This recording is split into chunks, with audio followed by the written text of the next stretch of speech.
There's a rare moment on the campaign today where Joe Biden gave an economic policy speech on jobs, and all three cable news networks, this one included, took the speech live in the midst of the pandemic. Despite the president's unmoored happy talk about the economy and some deceptively upbeat numbers on the surface, if you look a little deeper, it really does look like we're in for a long period of intense economic pain. And that will find Joe Biden, should he be elected, digging the country out of the recession for the second time in 12 years. The Biden campaign has enlisted an all-hands-on-deck approach to craft a vision for that effort. One of the people they have counted on the most is Senator Elizabeth Warren, Democrat of Massachusetts, and Senator Elizabeth Warren joins me now. It is great to have you, Senator. Let me start with a question of diagnosis. You know, I have found it bizarre, frankly, the disconnect between what you've seen from some Wall Street analysts, even the way the sort of equities markets have acted, and what seems to me the very obvious cataclysmic economic situation beneath the surface. And so when you're thinking about this, when you were advising Vice President Biden about how big, what do we need here? How big a hole are we headed towards? How big a problem is the American economy right now in the midst of this pandemic? So here's what I like about how Vice President Biden has approached this. He understands we have two kinds of problems.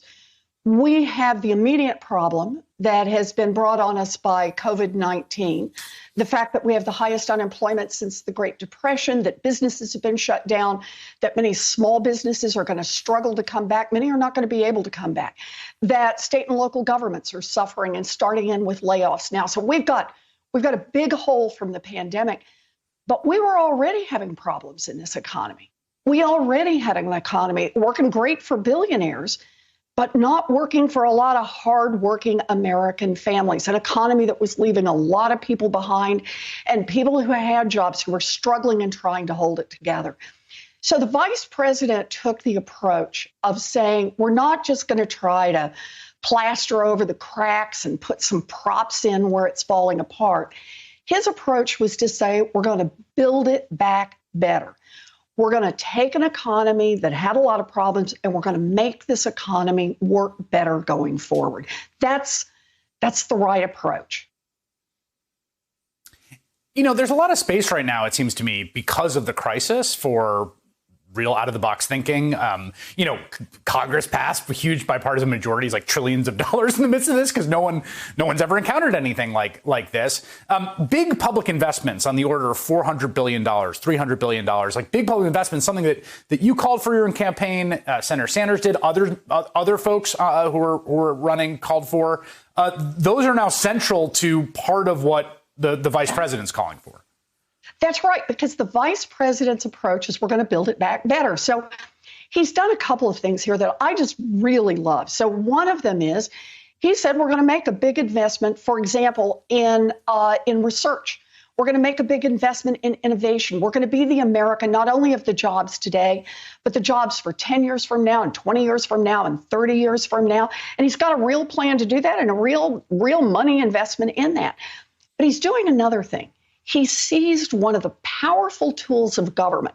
The fact that it's called procurement is the fact that the government buys a lot of stuff. Think about it. Our federal government buys steel to build battleships and it buys toilet paper to, put in federal office buildings. It is a huge buyer, one of the biggest in the world. And he's using that leverage in his plan to say, we're going to buy green. Think what that'll mean to create more market for green manufacturing, green jobs through the economy. And he says, and we're going to buy American, and this time we're really going to mean it. We're going to stop this business of all these waivers that these companies say, oh, yeah, we're supposedly buying American, but they're not doing it.